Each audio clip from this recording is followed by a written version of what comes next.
Hi ಎಲ್ಲರಿಗೂ ನಮಸ್ಕಾರ. ಕರ್ನಾಟಕ ಪರೀಕ್ಷಾ ಪ್ರಾಧಿಕಾರ ಕೆಎಯಿಂದ ಅಧಿಕೃತವಾಗಿ ಗ್ರಾಮಾಡಳಿತಾಧಿಕಾರಿ ವಿಒಗೆ ಅಧಿಸೂಚನೆನ ಹೊರಡಿಸಿದರೆ ನಿಮ್ಗೆ ಆಲ್ರೆಡಿ ಮಾಹಿತಿ ಬಂದಿದೆ. ನಾನು ಬಿಫೋರ್ ವಿಡಿಯೋ ಕೂಡ ಮಾಡಿದ್ದೀನಿ. ವಿಒ ನೋಟಿಫಿಕೇಷನ್ಸಲ್ಲಿ ನಿಮಗೆ ಡಾಕ್ಯುಮೆಂಟ್ಸ್ ಏನೇನು ಬೇಕೋ ಅಪ್ಲೈ ಮಾಡಬೇಕು ಅಂತ ಅಂದರೆ, ಹಾಗೆಯೇ ಯಾವ ಡಿಸ್ಟಿಕಲ್ಲಿ ಎಷ್ಟು ಪೋಸ್ಟ್ ಖಾಲಿ ಇದೆ ವರ್ಗೀಕರಣ ಮಾಡಿದ್ದಾರೆ, ಯಾವ ಡಿಸ್ಟಿಕಲ್ಲಿ ಎಷ್ಟು ಪೋಸ್ಟ್ ಖಾಲಿ ಇದೆ, ಮತ್ತು ರಿಸರ್ವೇಷನ್ಸ್ಗೆ ಯಾವ ಕ್ಯಾಟಗರಿಗಿದೆ, ವುಮೆನ್ ಕ್ಯಾಂಡಿಡೇಟ್ಸ್ಗೆ ಎಷ್ಟಿದೆ ಪೋಸ್ಟ್ ಅಂತಲೂ ಕೂಡ ವಿಡಿಯೋ ಮಾಡಿಕೊಟ್ಟಿದ್ದೀನಿ. ಇದ್ರ ಜೊತೆಗೇ ಲಾಸ್ಟ್ ಡೇಟ್ ಯಾವಾಗಿದೆ ನೀವು ಅಪ್ಲಿಕೇಶನ್ಸ್ ಆಗೋದಕ್ಕೆ, ಮತ್ತು ಎಕ್ಸಾಮ್ ಡೇಟ್ ಕೂಡ ಮುಂಚೆನೇ ಕೆಎಯಿಂದ ಅಧಿಸೂಚನೆ ಎಲ್ಲ ಕೊಟ್ಬಿಟ್ಟಿದ್ದಾರೆ. ಅದರದ್ದು ಕೂಡ ನಾನು ಈ ಮಾಹಿತಿನ ಶೇರ್ ಮಾಡಿದ್ದೀನಿ. ಯಾರಿಗಾದರೂ ಇಂಟ್ರೆಸ್ಟ್ ಇತ್ತಂದರೆ ಡಿಸ್ಕ್ರಿಪ್ಷನಲ್ಲಿ ಲಿಂಕ್ ಕೊಟ್ಟಿರ್ತೀನಿ, ಒಂದ್ಸಲ ಚೆಕ್ ಮಾಡಿ. ಈ ವಿಡಿಯೋದಲ್ಲಿ ಕಂಪ್ಲೀಟಾಗಿ ನಾನು ಇವತ್ತು ನಿಮಗೆ ಕಲ್ಯಾಣ ಕರ್ನಾಟಕಕ್ಕೆ ಸಂಬಂಧಪಟ್ಟಂಥ ವಿಒಗೆ ನೋಟಿಫಿಕೇಷನ್ಸ್ ಎಷ್ಟಿದೆ, ಹಾಗೆಯೇ ಯಾವ್ಯಾವ ಡಿಸ್ಟಿಕಲ್ಲಿ ಎಷ್ಟೆಷ್ಟು ಪೋಸ್ಟ್ ಖಾಲಿ ಇದೆ, ಮತ್ತು ಕಲ್ಯಾಣ ಕರ್ನಾಟಕದಲ್ಲಿ ಯಾವ್ಯಾವ ಡಿಸ್ಟ್ರಿಕ್ಟ್ ಬರುತ್ತೆ, ಮತ್ತು ರಿಸರ್ವೇಷನ್ ವರ್ಗೀಕರಣ ಮಾಡಿದ್ದಾರೆ. ಅದರಲ್ಲಿ ವುಮೆನ್ ಕ್ಯಾಂಡಿಡೇಟ್ಸ್ ಇರ್ಬೋದು, ಫಿಸಿಕಲ್ ಹ್ಯಾಂಡಿಕ್ಯಾಪ್ಸ್ ಇರ್ಬೋದು, ಮತ್ತು rural, Kannada medium category wise ಮೇಲೆ ಎಷ್ಟು ಪೋಸ್ಟ್ ಖಾಲಿ ಇದೆ ಅಂತ ಕಂಪ್ಲೀಟಾಗಿ ಮಾಹಿತಿನ ಕೊಡ್ತೀನಿ. ನೀವು ವೀಡಿಯೋನ ಸ್ಕಿಪ್ ಮಾಡದೆ ಕೊನೆವರೆಗೂ ನೋಡಿ. ಹಾಗೆಯೇ ಒಂದು ಕಮೆಂಟ್ ಮಾಡಿದರೆ ಕಲ್ಯಾಣ ಕರ್ನಾಟಕದವರು ನೀವು 2 ಎಕ್ಸಾಮ್ನ ತೊಗೊಬೋದಾ ಅಂತ. ಅಂದರೆ ಇಲ್ಲೂ ಎಕ್ಸಾಮ್ ಬರೆದಿ ನೀವು ನಾನ್ ಎಚ್ ಕೆ ಡಿಸ್ಟಿಕಲ್ಲಿ ಕೂಡ ಎಕ್ಸಾಮ್ ಬರಿಬೋದಾ ಅಂತಲೂ ಕೇಳಿದ್ದೀರಾ. ವೀಡಿಯೋನ ಸ್ಕಿಪ್ ಮಾಡದೆ ನೋಡಿದ್ರೆ ನಿಮಗೆ ಮಾಹಿತಿ ಗೊತ್ತಾಗುತ್ತೆ. ಈ ವಿಡಿಯೋದಲ್ಲಿ ಕಂಪ್ಲೀಟಾಗಿ ನೀವು ಸ್ಕಿಪ್ ಮಾಡದೆ ನೋಡಿದ್ರೆ ಕಲ್ಯಾಣ ಕರ್ನಾಟಕಕ್ಕೆ ಸಂಬಂಧಪಟ್ಟ ಏನೇ ಡೌಟ್ ಇರೋ ನಿಮಗೆ ಕ್ಲಿಯರ್ ಆಗಿರುತ್ತೆ. ವಾಯ್ಸಲ್ಲಿ ಸ್ವಲ್ಪ ಕೋಲ್ಡ್ ಆಗಿರೋದನ್ನ ಚೇಂಜ್ ಆಗಿದೆ. ಏನಾದರೂ ನಿಮ್ಗೆ ಅರ್ಥ ಆಗಿಲ್ಲ ಅಂದರೆ ಅಥವಾ ಏನಾದ್ರು ಡೌಟ್ ಇತ್ತಂದರೆ ಕಮೆಂಟ್ ಮಾಡಿ ರಿಪ್ಲೈ ಮಾಡ್ತೀನಿ. ವಿಡಿಯೋ ಸ್ಟಾರ್ಟ್ ಮಾಡೋಣ. ಈಗ ಆಲ್ರೆಡಿ ವಿಒಗೆ ನೋಟಿಫಿಕೇಷನ್ಸ್ ಆಗಿದೆ ಗ್ರಾಮಾಡಳಿತಾಧಿಕಾರಿಗೆ, ನಿಮಗೆ ಮಾಹಿತಿಗೆ ಬಂದಿದೆ. ಅದರಲ್ಲಿ ನಾನು ಮುಂಚೆನೇ ವಿಡಿಯೋ ಮಾಡಿದ್ದೀನಿ, ಅದ್ರ ಲಿಂಕ್ ಕೂಡ ಡಿಸ್ಕ್ರಿಪ್ಷನ್ ಕೊಟ್ಟಿರ್ತೀನಿ, ಚೆಕ್ ಮಾಡಿ. ನೀವಿಲ್ಲಿ ನೋಡ್ಬೋದು ಕಲ್ಯಾಣ ಕರ್ನಾಟಕಕ್ಕೆ ಸಂಬಂಧಪಟ್ಟಂಥ ಅಧಿಸೂಚನೆ ಗ್ರಾಮಾಡಳಿತಾಧಿಕಾರಿಗೆ. ಟೋಟಲ್ ಆಗಿ ಕಲ್ಯಾಣ ಕರ್ನಾಟಕದಲ್ಲಿ 67 ಪೋಸ್ಟ್ ಖಾಲಿ ಇದೆ. ಹಾಗೆ ಕಲಬುರಗಿಲಿ 40 ಪೋಸ್ಟ್ ಖಾಲಿ ಇದೆ, ಬೀದರ್ ಡಿಸ್ಟಿಕಲ್ಲಿ 17 ಪೋಸ್ಟ್ ಇದೆ, ರಾಯಚೂರು ಡಿಸ್ಟಿಕಲ್ಲಿ 10 ಪೋಸ್ಟ್ ಖಾಲಿ ಇದೆ. ಇದಕ್ಕೂ ಕೂಡ ಎಜುಕೇಷನ್ ಶೈಕ್ಷಣಿಕ ವಿದ್ಯಾರ್ಹತೆ ಒಂದು PUC ಅಥವಾ ತತ್ಸಮಾನ ವಿದ್ಯಾರ್ಹತೆ ಆಗಿರುತ್ತೆ. ಸೇಮ್ ಇರುತ್ತೆ, ಏನು ಚೇಂಜಸ್ ಇರಲ್ಲ. ಇದರಲ್ಲಿ ಏಜ್ ಕೂಡ ಸೇಮ್ ಇರುತ್ತೆ. ಶೈಕ್ಷಣಿಕ ವಿದ್ಯಾರ್ಹತೆ ಇರ್ಬೋದು ಅಥವಾ ಏಜ್ ರಿಲ್ಯಾಕ್ಸೇಷನ್ಸ್ ಇರ್ಬೋದು, ಇದೆಲ್ಲ ಸೇಮ್ ಇರುತ್ತೆ, ಏನೂ ಡಿಫ್ರೆಂಟ್ ಇರಲ್ಲ. ಯಾರಾದರೂ ನೋಡಿಲ್ಲ ಅಂತಂದರೆ ನಾನು ಬಿಫೋರ್ ಎಲ್ಲ ಕಂಪ್ಲೀಟ್ ಮಾಹಿತಿನ ಮಾಡಿದ್ದೀನಿ ಗ್ರಾಮಾಡಳಿತಾಧಿಕಾರಿಗೆ ಸಂಬಂಧಪಟ್ಟಂತೆ ಅಧಿಸೂಚನೆದು. ಯಾರಿಗಾದರೂ ಇಂಟ್ರೆಸ್ಟ್ ಇತ್ತಂದರೆ ಅಥವಾ ಇನ್ನೂ ಯಾರೂ ನೋಡಿಲ್ಲ ಅಂತ ಅಂದರೆ ನಾನು ಡಿಸ್ಕ್ರಿಪ್ಷನ್ ಲಿಂಕ್ ಕೊಟ್ಟಿರ್ತೀನಿ, ಒಂದ್ಸಲ ಚೆಕ್ ಮಾಡಿ. ಹಾಗೆಯೇ ವಿಒಗೆ ಗ್ರಾಮಾಡಳಿತಾಧಿಕಾರಿಗೆ ಆನ್ಲೈನ್ ಮೂಲಕನೇ ಅರ್ಜಿ ಸಲ್ಲಿಸಬೇಕು, ಆಫ್ಲೈನ್ ಇಲ್ಲ. ಮತ್ತು ಗ್ರಾಮಾಡಳಿತಾಧಿಕಾರಿಗೆ ನೀವು ಅಪ್ಲಿಕೇಶನ್ಸ್ ಯಾವಾಗಿಂದ ಹಾಕಬೇಕು, ಮತ್ತು ಲಾಸ್ಟ್ ಡೇಟ್ ಯಾವಾಗಿದೆ, ಹಾಗೆ ಫೀಸ್ ಪೇಮೆಂಟ್ ಮಾಡೋದಕ್ಕೆ ಲಾಸ್ಟ್ ಡೇಟ್ ಯಾವಾಗ, ಹಾಗೆ ಅಧಿಸೂಚನೆ ಕೊಟ್ಬಿಟ್ಟಿದ್ದಾರೆ ನಿಮಗೆ ಗ್ರಾಮಾಡಳಿತಾಧಿಕಾರಿ ಎಕ್ಸಾಮ್ಸ್ ಯಾವಾಗಿದೆ, ಮತ್ತು ಎಷ್ಟು ಫೀಸ್ ಪೇಮೆಂಟ್ ಮಾಡಬೇಕು, ಮತ್ತು ಅದಕ್ಕೆ ಲಾಸ್ಟ್ ಡೇಟ್ ಯಾವಾಗಿದೆ ಎಲ್ಲನೂ ನಾನು ಕಂಪ್ಲೀಟ್ ಮಾಹಿತಿನ ಕೊಟ್ಟಿದ್ದೀನಿ. ಒಂದ್ಸಲ ಚೆಕ್ ಮಾಡಿ. ಮತ್ತು ಈ ವಿಡಿಯೋದಲ್ಲಿ ಹೇಳಿದ್ರೆ ವಿಡಿಯೋ ತುಂಬ ಲೆಂತಿ ಆಗಿಬಿಡುತ್ತೆ. ನೀವು ಒಂದ್ಸಲ ಅಪ್ಲಿಕೇಶನ್ ಹಾಕಬೇಕಾದ್ರೆ ಒಂದು 3-4 ಸಲ ಏನಾದರೂ ನೋಟಿಫಿಕೇಷನ್ನ ನೋಡ್ಕೊಂಡು ಓದ್ಕೊಂಡು ನೀವು ಅಪ್ಲಿಕೇಶನ್ನ ಫಿಲ್ ಮಾಡಿ. ಯಾಕಂದರೆ ನೀವು ಏನಾದರೂ ಮಿಸ್ಟೇಕ್ ಮಾಡಿದ್ರೆ ಎಡಿಟಿಂಗ್ ಆಪ್ಷನ್ಸ್ ಇರಲ್ಲ, ಮತ್ತು ನೀವು ಪೇಮೆಂಟ್ ಮಾಡಿರ್ತೀರಾ ಅದು ಮತ್ತು ರಿಟರ್ನ್ ನಿಮಗೆ ಬರಲ್ಲ. ನೀಟಾಗಿ ಅಧಿಸೂಚನೆಯಲ್ಲಿ ಕೊಟ್ಬಿಟ್ಟಿದ್ದಾರೆ ಅದೆಲ್ಲ. ಅದಕ್ಕೆ ನೀವು ನೋಡ್ಕೊಂಡು ಕಂಡೀಷನ್ಸ್ ಏನಿದೆ ಎಲ್ಲ ನೋಡ್ಕೊಂಡು ನಿಧಾನಕ್ಕೆ ಅಪ್ಲಿಕೇಶನ್ ಫಿಲ್ ಮಾಡಿಸ್ಕೊಳ್ಳಿ. ನನಗೊಬ್ಬರು ಕಮೆಂಟ್ ಮಾಡಿದರು, ಕಲ್ಯಾಣ ಕರ್ನಾಟಕದವರು 2 ಎಕ್ಸಾಮ್ನ ತೊಗೊಬೋದಾ, ಅಂದರೆ ಇಲ್ಲೂ ಎಕ್ಸಾಮ್ನ ತೊಗೊಂಡು ನಾನ್ ಎಚ್ ಕೆಲ್ಲೂ ಕೂಡ ಎಕ್ಸಾಮ್ನ ತೊಗೋಬೋದಾ ಅಂತ ಕೇಳಿದ್ದೀರಾ. ಆದರೆ ನಿಮಗೆ ವಿಒ ಅಧಿಸೂಚನೆಯಲ್ಲಿ ಕೊಟ್ಟಿದ್ದಾರೆ ನೋಡಿ, ಕ್ಲಿಯರಾಗಿ ಕೊಟ್ಬಿಟ್ಟಿದ್ದಾರೆ ನಿಮಗೆ ಎಲ್ಲ ಮಾಹಿತಿನೂ. ಯಾರೇ ಅಭ್ಯರ್ಥಿಗಳಾಗಿರಲಿ ಕೇವಲ ಒಂದು ಜಿಲ್ಲೆಗೆ ಮಾತ್ರ ಅರ್ಜಿ ಸಲ್ಲಿಸಬೇಕು, ಒಂದಕ್ಕಿಂತ ಹೆಚ್ಚು ಜಿಲ್ಲೆಗಳಿಗೆ ಅರ್ಜಿ ಸಲ್ಲಿಸಲು ಅವಕಾಶ ಇರುವುದಿಲ್ಲ ಅಂತ ಹೇಳಿದ್ದಾರೆ. ಹಾಗೆಯೇ ನೀವು ಒಂದ್ಸಲ ಅಪ್ಲಿಕೇಶನ್ಸ್ನ ಹಾಕಿದ್ರೆ ಯಾವುದೇ ಕಾರಣಕ್ಕೂ ಯಾವುದೇ ಮಾಹಿತಿನ ಬದಲಾವಣೆ ಆಗಲಿ ತಿದ್ದುಪಡಿ ಆಗಲಿ ಮಾಡುವಂಥ ಅವಕಾಶ ಇರಲ್ಲ ಕ್ಯಾಂಡಿಡೇಟ್ಸ್ಗೆ ಅಂತ ಹೇಳಿದ್ದಾರೆ. ಎಚ್ಚರಿಕೆಯಿಂದ ಅಧಿಸೂಚನೆನ ಓದ್ಕೊಂಡು ನೀವು ಅರ್ಥ ಮಾಡ್ಕೊಂಡು ಅರ್ಜಿನ ಫಿಲ್ ಮಾಡಿ ಅಂತ ಹೇಳಿದ್ದಾರೆ. ಹಾಗಾಗಿ ನೀವು ಯಾವುದೇ ರಿಸರ್ವೇಷನ್ಸ್ ಇರಲಿ ಅಥವಾ ಕಲ್ಯಾಣ ಕರ್ನಾಟಕ ಇರಲಿ ನಾನ್ ಎಚ್ ಕೆ ಇರಲಿ ಒಂದು ಡಿಸ್ಟ್ರಿಕ್ಟ್ ಅಷ್ಟೇ ಸೆಲೆಕ್ಟ್ ಮಾಡ್ಕೊಬೇಕು. ನೀವು ಅಪ್ಲಿಕೇಶನ್ಸ್ ಹಾಕಬೇಕು ಅಂತಂದರೆ 2 ಡಿಸ್ಟ್ರಿಕ್ಕು ಆಪ್ಷನ್ಸ್ ಇಲ್ಲ. ಈ ಸಲ ಅಧಿಸೂಚನೆಯಲ್ಲಿ ಕೊಟ್ಟಿದ್ದಾರೆ ಕ್ಲಿಯರಾಗಿ, ನೀವು ನೋಡ್ಕೊಳ್ಬೇಕಾದ್ರೆ. ಏನೋ ಡೌಟ್ ಇತ್ತಂದರೆ ನಿಮಗೆ ಅದು ಹೆಲ್ಪ್ಲೈನ್ ನಂಬರ್ ಕಾಲ್ ಮಾಡಿ ಕೂಡ ನಿಮ್ಮ ಮಾಹಿತಿನ ಇನ್ನೂ ನಿಮಗೆ ಅರ್ಥ ಆಗಿಲ್ಲ ಅಂದರೆ ನೀವು ಹೆಲ್ಪ್ಲೈನ್ ನಂಬರ್ ಕಾಲ್ ಮಾಡಿ ಕೇಳ್ಕೊಳ್ಳಿ. ಕಲ್ಯಾಣ ಕರ್ನಾಟಕಕ್ಕೆ ಸಂಬಂಧಪಟ್ಟಂತೆ ಕಲಬುರಗಿ ಡಿಸ್ಟ್ರಿಕಲ್ಲಿ ಎಷ್ಟು ಪೋಸ್ಟ್ ಖಾಲಿ ಇದೆ, ಹಾಗೆ ವರ್ಗೀಕರಣ ಮಾಡಿದಾರಲ್ಲ ಅದರಲ್ಲಿ ರಿಸರ್ವೇಷನ್ ಯಾವ ಕ್ಯಾಟಗರಿಗೆ ಎಷ್ಟು ರಿಸರ್ವೇಷನ್ಸ್ ಇದೆ ಅಂತ ನೋಡೋಣ. ಕಲಬುರಗಿ ಡಿಸ್ಟ್ರಿಕಲ್ಲಿ ಕಲ್ಯಾಣ ಕರ್ನಾಟಕ ಸ್ಥಳೀಯ ವೃಂದ ಅಂತ ಇದೆ, ವರ್ಗೀಕರಣ ವಿವರ ಅಂತಲೇ ಇದೆ. ಟೋಟಲ್ ಆಗಿ ಇತರೆ ಅಂತ ಇದೆ, ಅದರಲ್ಲಿ 8 ಪೋಸ್ಟ್ ಇದೆ. ಮಹಿಳಾ ಅಭ್ಯರ್ಥಿ ಬಂದು 13 ಪೋಸ್ಟ್ ಇದೆ. ಇದರಲ್ಲಿ ಕ್ಯಾಟಗರಿ 1 ಅವ್ರಿಗೆ 1 ಪೋಸ್ಟ್ ಇದೆ. ಕ್ಯಾಟಗರಿ 2A ಅದರಲ್ಲಿ 3 ಪೋಸ್ಟ್ ಖಾಲಿ ಇದೆ. ಹಾಗೆಯೇ ಕ್ಯಾಟಗರಿ 3B 1 ಪೋಸ್ಟ್ ಖಾಲಿ ಇದೆ. ಪರಿಶಿಷ್ಟ ಪ್ರವರ್ಗ A ಅಲ್ಲಿ 1 ಪೋಸ್ಟ್ ಖಾಲಿ ಇದೆ. ಪರಿಶಿಷ್ಟ ಜಾತಿ ಪ್ರವರ್ಗ B ಅವರಿಗೆ 1 ಪೋಸ್ಟ್ ಇದೆ. ಪರಿಶಿಷ್ಟ ಪಂಗಡ 0 ಇದೆ. ಸಾಮಾನ್ಯ ಕ್ಯಾಟಗರಿಯವರಿಗೆ 6 ಪೋಸ್ಟ್ ಇದೆ. ಟೋಟಲ್ ಆಗಿ ಮಹಿಳಾ ಅಭ್ಯರ್ಥಿ ಒಂದು 13 ಪೋಸ್ಟ್ ಖಾಲಿ ಇದೆ. ಕಲಬುರಗಿ ಡಿಸ್ಟ್ರಿಕಲ್ಲಿ ಗ್ರಾಮೀಣ ಅಭ್ಯರ್ಥಿಗೆ ಟೋಟಲ್ ಆಗಿ 9 ಪೋಸ್ಟ್ ಖಾಲಿ ಇದೆ. ಇದರಲ್ಲಿ ಕ್ಯಾಟಗರಿ 1ಗೆ 0 ಇದೆ, ಕ್ಯಾಟಗರಿ 2Aಗೆ ಇದೆ.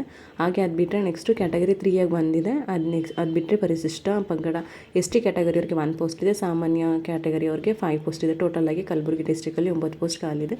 ನೆಕ್ಸ್ಟು ಅಂಗವಿಕಲ ಅಭ್ಯರ್ಥಿಯವರಿಗೆ ಟೋಟಲ್ ಆಗಿ ಪೋಸ್ಟ್ ಖಾಲಿ ಇದೆ. ಇದರಲ್ಲಿ ಕ್ಯಾಟಗರಿ 1 ಇದೆ, ಅವರಿಗೆ 1 ಪೋಸ್ಟ್ ಖಾಲಿ ಇದೆ. ಕ್ಯಾಟಗರಿ 2B ಅವ್ರಿಗೆ 1 ಪೋಸ್ಟ್ ಇದೆ. ಹಾಗೆ ಕ್ಯಾಟಗರಿ 3A ಅವ್ರಿಗೆ 1 ಪೋಸ್ಟ್ ಇದೆ. ಕ್ಯಾಟಗರಿ 3B ಅವ್ರಿಗೆ 1 ಪೋಸ್ಟ್ ಇದೆ. ಅದು ಬಿಟ್ಟರೆ ಸಾಮಾನ್ಯ ಕ್ಯಾಟಗರಿಯವ್ರಿಗೆ 1+ ಇದೆ. ಟೋಟಲ್ ಆಗಿ ಕಲಬುರಗಿ ಡಿಸ್ಟಿಕಲ್ಲಿ ಅಂಗವಿಕಲ ಅಭ್ಯರ್ಥಿ ಫಿಸಿಕಲಿ ಹ್ಯಾಂಡಿಕ್ಯಾಪ್ಸ್ ಅವ್ರಿಗೆ 5 ಪೋಸ್ಟ್ ಇದೆ.